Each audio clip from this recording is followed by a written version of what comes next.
Hi everyone, exam medicine channel में आप सभी का स्वागत है। इस वीडियो में हम देखेंगे क्षेत्रमिति को यानी मेंसुरेशन को। हम यहाँ पे सिर्फ बेसिक चीज़ें देखेंगे। मेंसुरेशन के फार्मूले में जितनी चीज़ें आती हैं और जितनी चीज़ों की आपको आवश्यकता हो सकती है वो सारी चीज़ें हम इस वीडियो में कवर करेंगे। JNU के जिनके एग्ज़ाम होने वाले हैं उनके लिए वीडियो तो यूज़फुल है ही। यदि आप टेट का एग्ज़ाम देते हैं, यूपी टेट का, उसमें भी आपके सिलेबस में मेंसुरेशन को रखा गया है। और यदि आप यूनिवर्सिटी के कोई भी एग्ज़ाम देते हैं, यदि आप विश्व भारती जो आपकी अभी वैकेंसी आई है अगर उसमें अप्लाई कर रहे हैं तो उसके लिए भी वीडियो यूज़फुल है। जहाँ कहीं भी आपको मेंसुरेशन आता हो, चाहे आप क्लास 10th के स्टैंडर्ड के क्यों ना हो, वो भी आपके लिए इम्पॉर्टेंट होगी। सिर्फ हम यहाँ पे इम्पॉर्टेंट जो है फार्मूले को ही डिस्कस करेंगे और बेसिक चीज़ें कुछ आपको मैं बताऊँगी और यहाँ से आपको प्रश्न देखने को मिलेंगे। और जहाँ पर सिर्फ मैथ ही आते हैं, अगर आप CGL की बात करो, SSC की बात करो, तो वो यहाँ से आपका कवर नहीं होगा। लेकिन जहाँ से बेसिक चीज़ें आती है, इतना पढ़ लेने से आपका एक रिवीजन हो जाएगा, आप यहाँ से चीज़ों को कर सकते हैं। सिर्फ हम इसमें यही सारी चीज़ें देखने वाले हैं। यदि आपके लिए यूज़फुल हो तो आप इसको कंटिन्यू कर सकते हैं। आइए देखते हैं। देखिए, पहले बात करेंगे मेंसुरेशन क्षेत्रमिति की। देखिए, क्षेत्रमिति में होता क्या है, कई प्रकार की आकृतियाँ होती हैं, 2 डायमेंशनल होती हैं, 3 डायमेंशनल होती हैं। उसके पूरे आयत का उसका जो होता है हम क्षेत्रफल निकालते हैं, संपूर्ण पृष्ठ निकालते हैं, वक्र पृष्ठ निकालते हैं, इसी सब पे बेस्ड होते हैं। और आप में जैसे त्रिज्या है R होती है और उसकी ऊंचाई है H होती है। तो आपको जैसे दे दिया गया है आपको कि बेलन का संपूर्ण पृष्ठ इतना है, कुछ दे दिया समथिंग, फिर दे दिया है आपको शंकु का इतना है, दे देगा दोनों का अनुपात बताइए, तो दोनों में आपको त्रिज्या कॉमन मिलती है, ऊंचाई कॉमन मिलती है, तो वो चीज़ें कुछ आपकी कट के जाती हैं और मेन फार्मूले से आप चीज़ों को कर ले जाते हैं। आइए हम आगे जब देखेंगे तो आपको चीज़ें समझ में आ जाएंगी। देखिए, इसमें क्षेत्रमिति में हम बात करें आपकी, तो पहले हम 2D शेप की बात करें तो इसमें आपका देखिए जैसे आयत है, वर्ग है, त्रिभुज है, वृत्त है, ये सारी आपकी क्या होती हैं, 2 डायमेंशनल में आ जाती हैं। ठीक है। और इसमें आयत को बारे में आपको पता ही होगी चीज़ें कि जैसे इसके 2 साइड आपके क्या होते हैं, बराबर होते हैं ये। ठीक है। इसमें ये आपकी लंबाई हो गई, ठीक, और ये जो आपकी चौड़ाई हो गई है। ठीक। और लेकिन आयत में क्या, सॉरी, वर्ग में क्या होता है, सब कुछ एक समान होता है। और त्रिभुज आप देख ही रहे हैं, और त्रिभुज में भी कई प्रकार के त्रिभुज होते हैं आपके। समद्विबाहु त्रिभुज होता है, समबाहु त्रिभुज होता है। हम यहाँ त्रिभुज के प्रकार नहीं पढ़ रहे हैं, ठीक है। हम यहाँ पे सिर्फ आपको एक शेप के बारे में जानकारी दे रहे हैं। वृत्त है, ये सारी चीज़ें हमारी क्या होती हैं, 2 डायमेंशनल में आती हैं। और जैसे कि सभी प्रकार के त्रिभुज और जो है आयत शामिल होंगे। जैसे आप हम चतुर्भुज की बात करें, जैसे ये है आपका, ये भी आपका क्या है, एक आयत के रूप में, वर्ग के रूप में है। ये इस तरह की आकृति कोई भी होगी वो सभी शामिल होंगे। अगर हम इसको अब इस तरीके से बना दें तो ये भी शामिल होगा। त्रिभुज है तो इसी वजह से ये भी कहा गया है कि त्रिभुज आपका किसी तरीके का भी हो सकता है। ठीक है, शेप कोई भी हो, ये 2D में आएंगे। उसके बाद हम 3D शेप की बात करें, 3 डायमेंशनल में क्या आएंगे, तो आपके बेलन आते हैं। बेलन इस प्रकार का होता है, ये सिर्फ आपको एक सिंबल दिखाया गया है।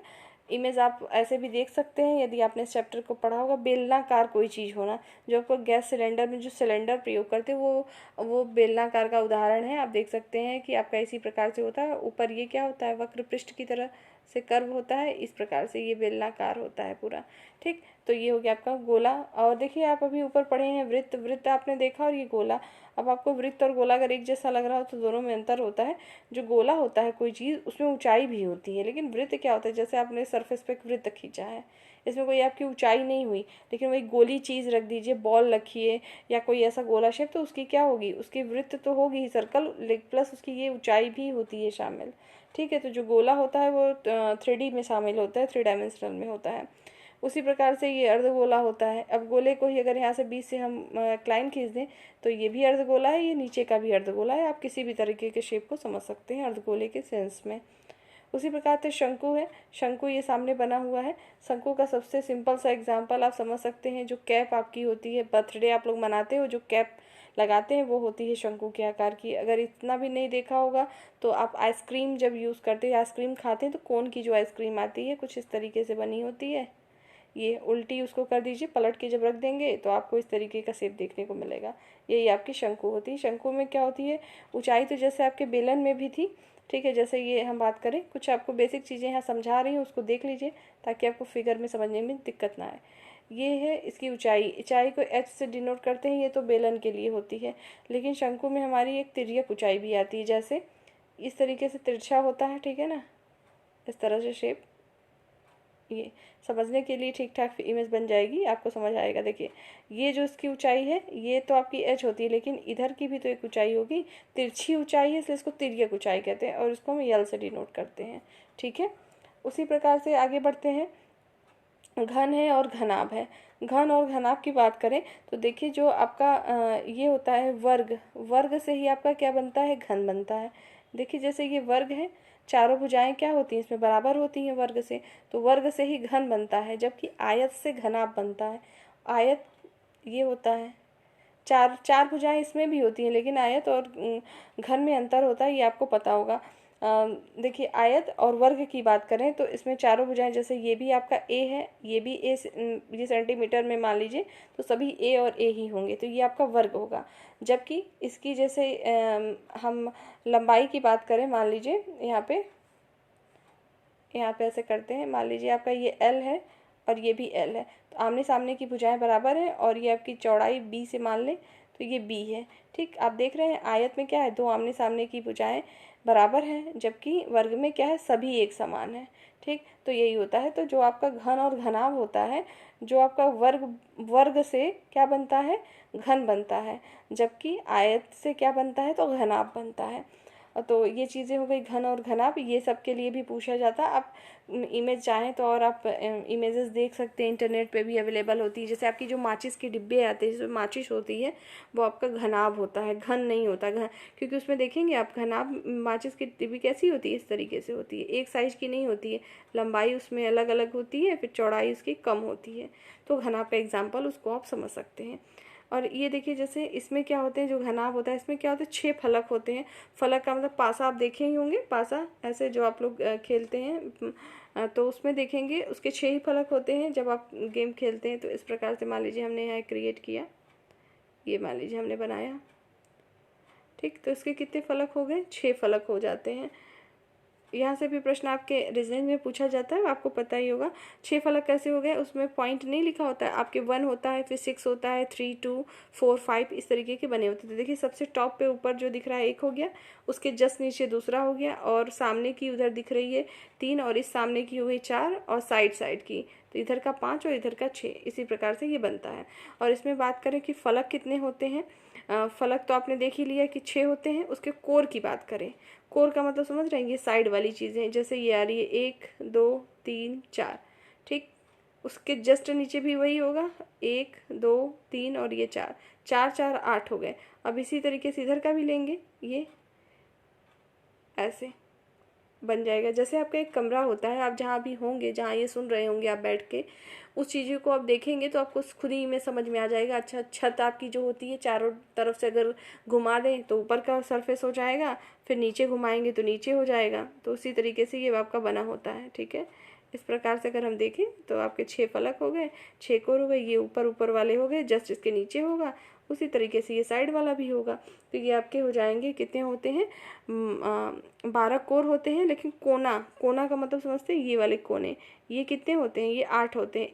1, 2, 3, 4 ऊपर हो गए, जस्ट ये 4 नीचे भी ये मिलेंगे कोना, बीच में तो कोना होगा नहीं, तो इसीलिए ये 8 कोन या कोन होते हैं, और 12 कोर होते हैं, और 6 फलक होते हैं। इसका मतलब समझ में आ गया होगा।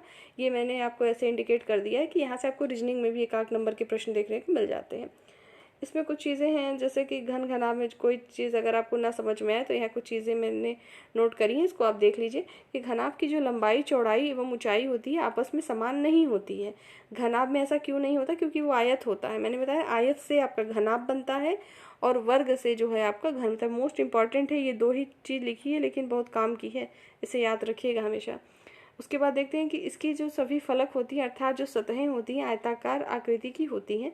एक घनाभ में घन की सतह की जो है 6 फलक होती है, 8 कोने और 12 कोरे होते हैं। ये आपको मैंने बताया। इसके सभी कोण जो होते हैं 90 डिग्री या समकोण होते हैं। ये यहाँ पे जो 90 अंश होगा, ये भी 90 यहाँ पे बनेगा। ये तो आपको चीज़ें पता ही होंगी कि जैसे मान लीजिए ये ऐसा कोई चीज़ है यहाँ पे, और यहाँ पे अगर लंब डाल दिया जाए तो ये पूरा आपका क्या होता है, 90 डिग्री का कोण होता है, वही चीज़ है।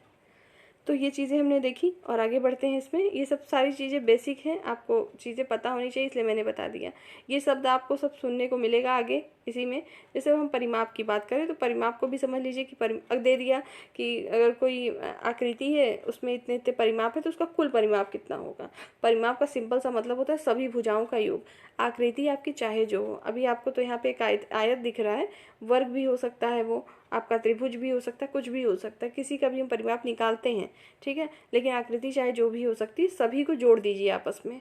तो देखिए यहाँ पे आयत बना था तो आयत का परिमाप निकाला गया तो 2l+b। 2l+b क्यों हो गया? 2l है आपका और 2b है, मतलब लंबाई 2 है और 2 आपकी चौड़ाई थी, इसलिए ये फार्मूला बन जाता है। उसी प्रकार से आयत के विकर्ण की बात करें। अब विकर्ण की बात करेंगे, जैसे आपका ये कमरा है कोई, ठीक है, आप जहाँ बैठे होंगे उसको इमेज करिए, इमेजिन करेंगे तो आपको ऐसे हम क्रॉस कर दें। अगर आपको कोई छड़ी या कोई छड़ को ऐसे से लगाना है, ठीक है, एक कोने से अगले कोने तक टॉप पे, तो एक सीध में जो दिखेगा यही आपका विकर्ण होता है। तो आयत का विकर्ण के लिए पूछा गया है। तो अभी आपने क्या पढ़ा कि आपकी ये लंबाई क्या थी? l थी और ये चौड़ाई आपकी क्या थी? b से डिनोट करते। हमें इसकी लंबाई याद निकालनी है। तो आप लोगों ने ट्रिग्नोमेट्री पढ़ी होगी तो पढ़ा ही होगा कि जो होता है लंब का वर्ग और आधार का वर्ग प्लस कर दे तो निकलता है, वही चीज़ है। रूट आपका हो जाएगा l² + b²। ये फार्मूले हैं। मेंसुरेशन अगर आपको करना है भविष्य में किसी भी एग्ज़ाम के लिए, मेंसुरेशन के लिए सबसे मस्ट होता है बेसिक नॉलेज और प्लस फार्मूला। यदि किसी को फार्मूले पता है तो आप मेंसुरेशन के कुछ क्वेश्चन तो ऐसे ही सॉल्व कर लेंगे। अब उसी प्रकार से जो है ये वर्ग, अगर कोई वर्ग ऐसे बना है, इसके विकर्ण की बात हो रही है। अगर इसका विकर्ण निकालना है तो a√2 होता है, फॉर्मूला याद रखेंगे a√2। और a क्या है यहाँ पे? a जैसे वर्ग में अभी मैंने बताया कि सभी कुछ तो समान ही होता है।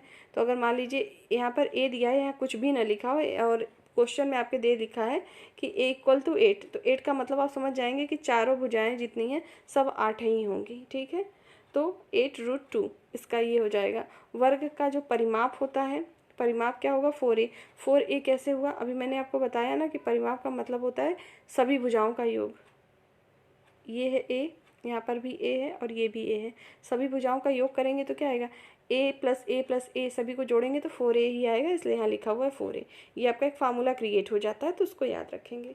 इसी प्रकार से समकोण त्रिभुज का अगर क्षेत्रफल हमें निकालना है, ये त्रिभुज है, इसका क्षेत्रफल पूरा निकालना है ये, तो क्या होता है फार्मूला?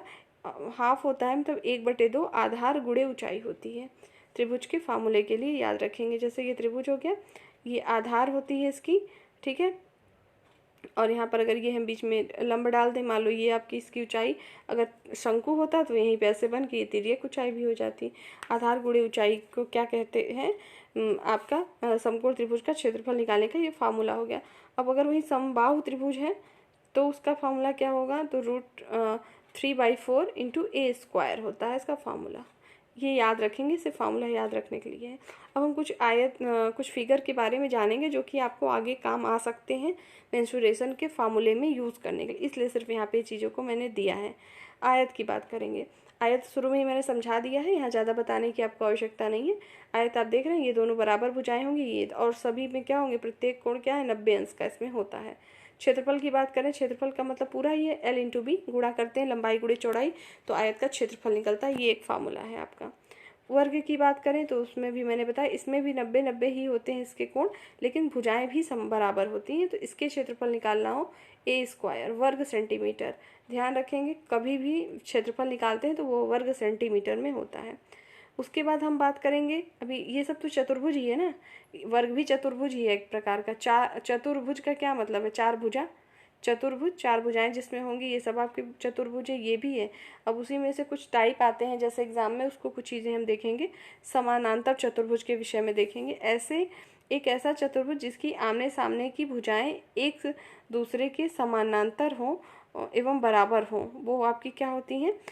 समांतर चतुर्भुज होती हैं, समानांतर चतुर्भुज होंगी। जैसे देखिए, ये आपकी एक इमेज दिखाई दे रही है जिसमें इसका नाम दे दिया गया, भुजा 1 और 2 है, 3 और 4 है। तो 1 और 2 बराबर है आपस में, और 3 और 4। तो अगर ऐसा कोई भी आपको चतुर्भुज दिखाई दे, उसे हम क्या कहते हैं? समानांतर चतुर्भुज कहते हैं। समानांतर चतुर्भुज में आपका आयत और वर्ग आ जाता है। अब उसके बाद सम चतुर्भुज की बात करें। अभी आपने समानांतर चतुर्भुज देखा, ये सम चतुर्भुज है। एक ऐसा चतुर्भुज समानांतर चतुर्भुज जिसकी चारों भुजाएं बराबर हों। चारों भुजाएं कब बराबर? आयत में तो बराबर नहीं होंगी ना, तो वर्ग में होंगी सिर्फ। और उसके क्षेत्रफल निकालना हो तो क्या होगा, 1/2, जैसे D1 × D2, ठीक है। और ये देखिए लिखा है आयत नहीं होगा, ये याद रखिएगा। कभी कभी ना थ्योरेटिकल प्रश्न दे के 1 नंबर का पूछ लेता है, खासतौर से जहाँ पे बेसिक आपकी आने वाली होती है वहीं पूछता है।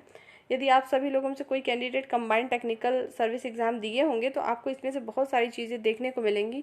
जैसे आपके एग्जाम में लगभग 5 से 6 प्रश्न इसी, अगर इस सीरीज को आपने देखा होगा तो इसी में से आपको मिलेंगी चीज़ें। ये है आपका समलंब चतुर्भुज।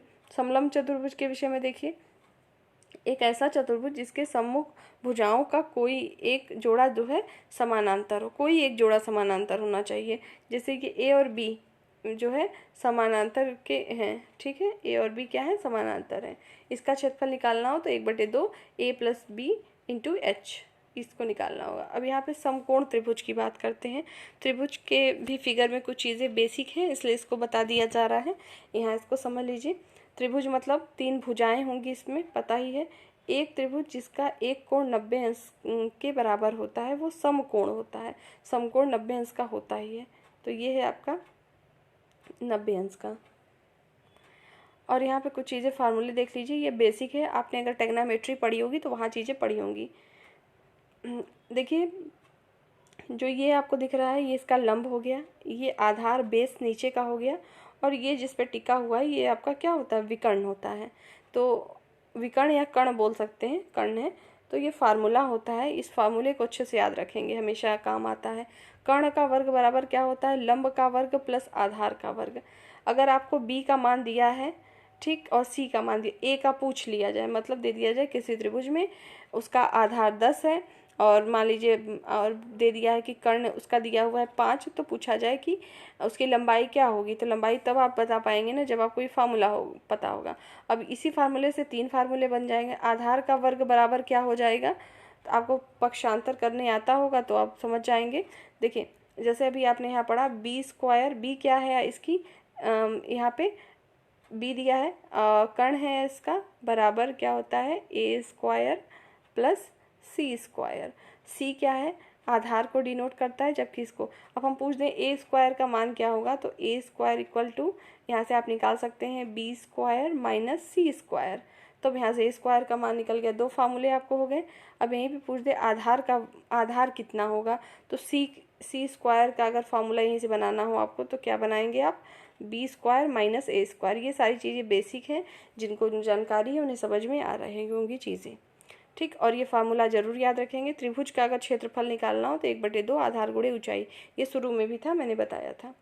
अब यहाँ पे है समद्विबाहु त्रिभुज। समद्विबाहु त्रिभुज क्या होता है, एक ऐसा त्रिभुज जिसकी 2 भुजा आपस में बराबर होगी, क्योंकि समद्विबाहु है ना, दो बाहु जो होंगी उसकी भुजाएं वो बराबर होनी चाहिए, ठीक। तो इसका अगर क्षेत्रफल निकालना है तो यही होता है 1/2। यहाँ पर भी मतलब L × B करिए, चाहे X × H, ये डिनोट करने के लिए लिखा है, आप कुछ भी लिख सकते हैं। फार्मूला बस सेट होना चाहिए माइंड में आपके। किसी समबाहु त्रिभुज के जो होते हैं सम्मुख कोण आपस में बराबर होते हैं। जैसे अगर हम यहाँ कोण यहाँ पे थीटा है तो ये भी कोण आपका क्या होगा, थीटा ही होगा। ये कोण और ये कोण आपस में बराबर होते हैं, यही लिखा है।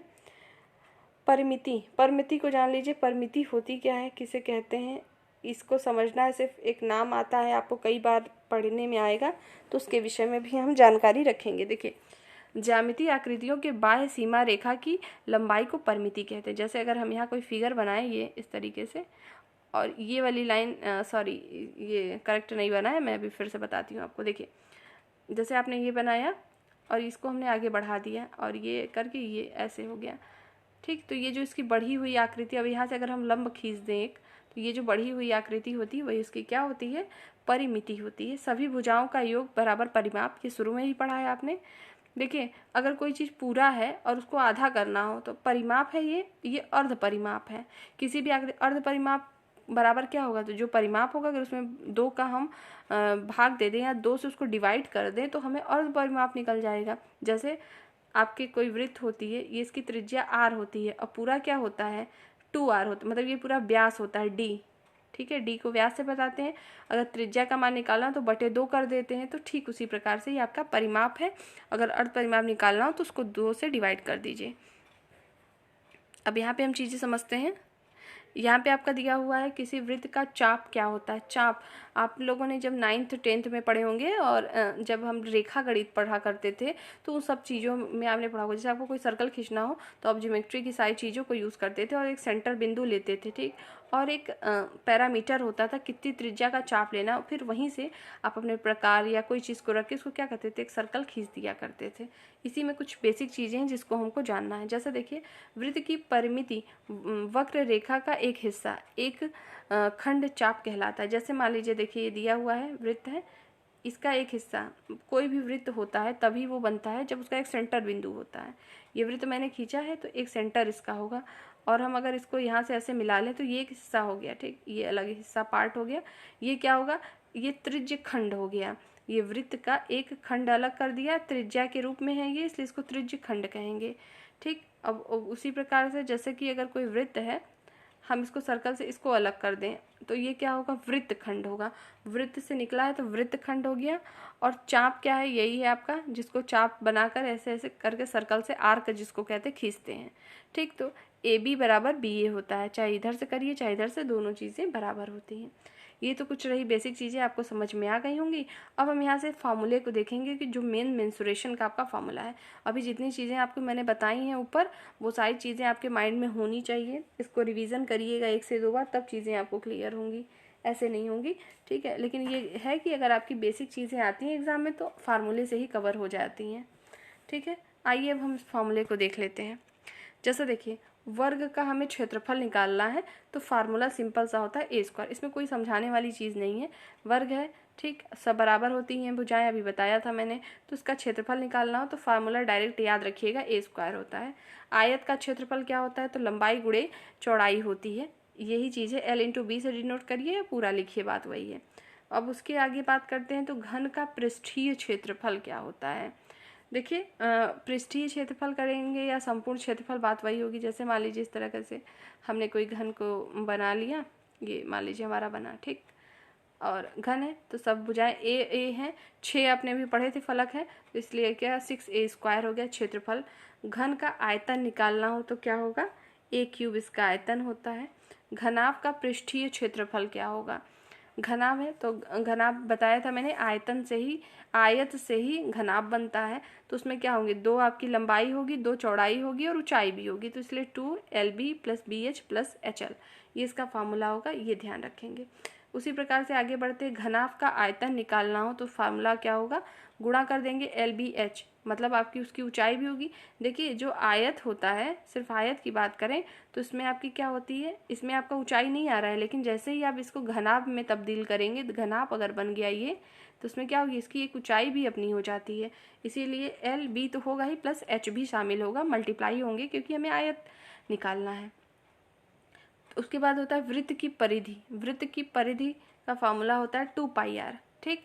और वृत्त का क्षेत्रफल कितना होता है, πr²। जैसे देखिए, अब आपको यही दे देगा कि दे दिया कि जैसे वृत्त की परिधि दिया है कि r का मान दे दिया है, r = 2 दे दिया, ठीक। वृत्त की परिधि दे दिया, वृत्त का क्षेत्रफल, दोनों में अनुपात बताइए।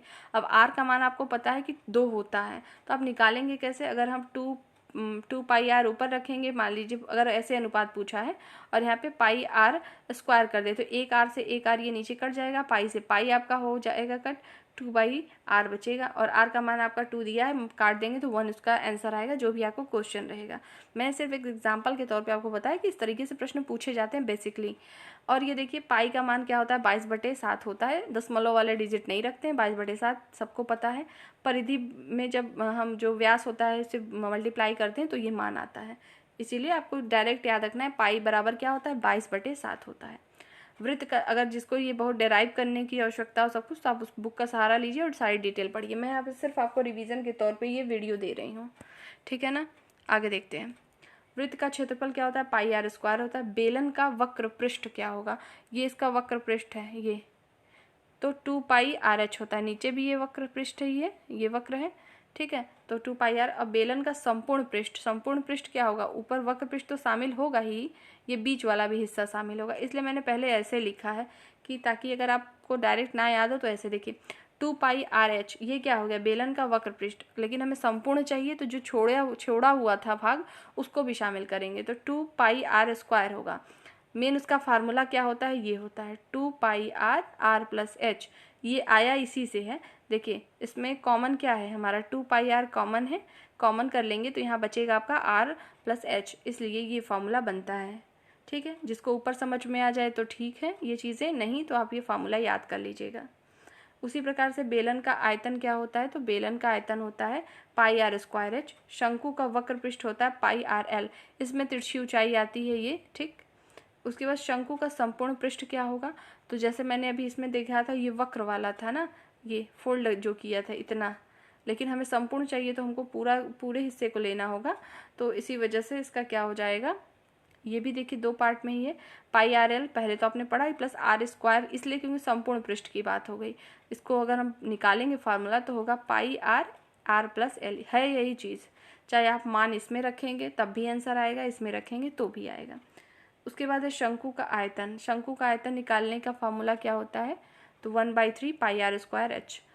तिर्यक ऊंचाई अगर मान लीजिए निकालनी है, जिसको एल से डिनोट करते हैं, तो उसका formula root of R square plus H square हो जाता है। देखिए जैसे मान लीजिए ये कोई शंकु है, ठीक है ना, मैं यहाँ पे आपको कुछ चीज़ें समझा रही हूँ। ये देखिए एच है इसकी ऊंचाई, और ये त्रिज्या हमारी आर है, हमको इसका मान निकालना है, ये हमें नहीं पता है एल, तो कैसे निकालेंगे, एल बराबर होगा आर का स्क्वायर प्लस एच का स्क्वायर, लेकिन रूट में होता है, ये फार्मूला होता है इसको निकालने का। मान लीजिए कभी आपको तिर्यक ऊंचाई एल दिया हुआ है, तिर्यक ऊंचाई दिया है, आर नहीं दिया है और एच दिया है, तो भी आप निकाल सकते हैं इसी फार्मूले से। गोले का संपूर्ण पृष्ठ क्या होता है, तो गोला है तो उसका संपूर्ण पृष्ठ क्या होगा, संपूर्ण पृष्ठ कहिए या तो वक्र पृष्ठ कहिए, सब एक ही है गोले के लिए, कुछ अलग नहीं होता, इसलिए नहीं होगा। ये तो गोला ऑलरेडी है तो इसका वक्र पृष्ठ कहेंगे या संपूर्ण, लेना तो पूरा ही पड़ेगा, तो आंसर इसका क्या होगा फार्मूले का 4 pi r square. 4 pi r square, pi का मान बताया ही मैंने कि 22/7 हमेशा रखते हैं इसमें। अगर अपने से दिया है कुछ मान की पहले से दे रखा है क्वेश्चन में कि पाई का मान ये होगा तो बात और है, नहीं तो 22/7 रख के आप सॉल्व करेंगे क्वेश्चन को। गोले का आयतन क्या होगा, 4/3 पाई आर क्यूब होता है। अर्धगोले का वक्र पृष्ठ क्या होता है, तो 2 पाई आर स्क्वायर होता है। उसी प्रकार से दिया है अर्धगोले का संपूर्ण पृष्ठ क्या होगा, 3 पाई आर स्क्वायर होता है। और अर्धगोले का आयतन क्या होता है, 2/3 pi r square pi r cube होता है। ठीक है, उम्मीद है आपको सारी चीज़ें समझ में आ गई होंगी।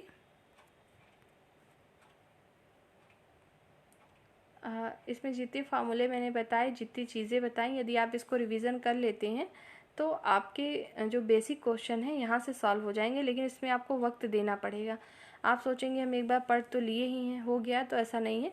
अगर किसी ने पहले से पढ़ा है तो उसके लिए तो काफ़ी है, लेकिन यदि आप पहली बार इस सब चीज़ों को पढ़ रहे हैं तो उसको ध्यान से सुनिए, 1 से 2 बार पढ़िए, खुद से लिखिए पढ़िए, तो याद होंगी चीज़ें। ठीक है, जितना आसान सुनने में लगता है उतना होता नहीं है, क्योंकि इसमें हर एक जगह एक ही चीज़ है, तो इससे कन्फ्यूज़न क्रिएट होता है। तो इस वीडियो में मेंस्ट्रुएशन के इतनी ही चीज़ें आपको देनी थी। नेक्स्ट वीडियो में नई टॉपिक के साथ हम फिर मिलेंगे, तब तक के लिए टेक केयर, जय हिंद।